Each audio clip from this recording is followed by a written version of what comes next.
আছে জায়গায় জায়গায় পুলিশ আমাদের উপরে হামলা করতেছে, আমাদের কোনো সমাধানের জন্য আমাদের কেউ নাই, ঠিক আছে। আমরা একাই যা করার করতেছি, খালি হাতে আমরা নামছি এবং আমরা যারা আছে স্টুডেন্ট যারা আছে তাদেরকে পানি দিতেছি যেন তারা সুস্থ থাকতে পারে, ঠিক আছে। এই জন্য আমরা পানি নিয়ে নামছি, সবাইকে পানি দিতেছি। যতক্ষণ স্টুডেন্টরা রাস্তায় থাকবে আপনারা পানি ভাই আমরা স্টুডেন্টদের জন্য সব কিছু করতে পারি এক কথায়, ঠিক আছে। কিন্তু কথা হচ্ছে আমাদের যে পুলিশ, আমাদের নিজেদের ভাই পুলিশরাই আমাদের সাথে বেমানি করতেছে, তারা আমাদের সাথে যে হামলা করতেছে ভাই, এটা আমরা মানতে পারতেছি না।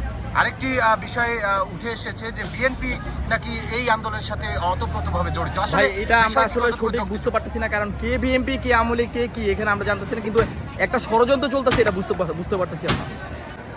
ছাত্ররা যাত্রাবাড়ি ওই পর্যন্ত থেকে শুরু করে রায়েরবাগ পর্যন্ত অবস্থিত, আর এরপরে পুলিশ ছাত্রলীগকে সহায়তা করতেছে।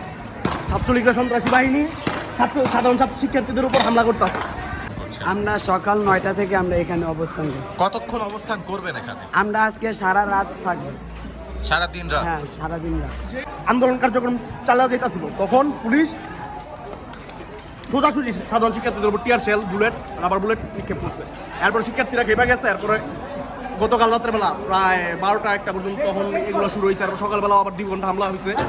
এটাই না মানলে এমন চলবে পুরো রাজপথ। আমগো দাবি না মানলে এমন চলবে রাজপথ, ঠিক আছে। আমরা হচ্ছে আমাদের ন্যায্য যে অধিকার, সেই অধিকার আদায়ের জন্য আমরা মাঠে নামছি। যে সরকার যে উস্কানিমূলক যে মানে স্টেটমেন্ট দিয়েছে সেটা আসলে আমাদের জন্য কাম্য না কখনোই। আমরা এত মানে 99% মোর দ্যান 99% লোক হচ্ছে সাধারণ জনগণ। তো আমাদের সামনে যদি আমাদেরকে রাজাকার বলে সেই ক্ষেত্রে তো আমরা এটা মেনে নিব না, আর এটা মেনে নেওয়ার মতো না। আর সরকার হচ্ছে সাধারণ ক্ষুদ্র গোষ্ঠীদের সুবিধা দেওয়ার জন্য যে এত বড় একটা স্টেটমেন্ট দিল পুরো জাতির বিরুদ্ধে, এটার বিরুদ্ধে আমরা মূলত আজকে এখানে আন্দোলনে আসছি।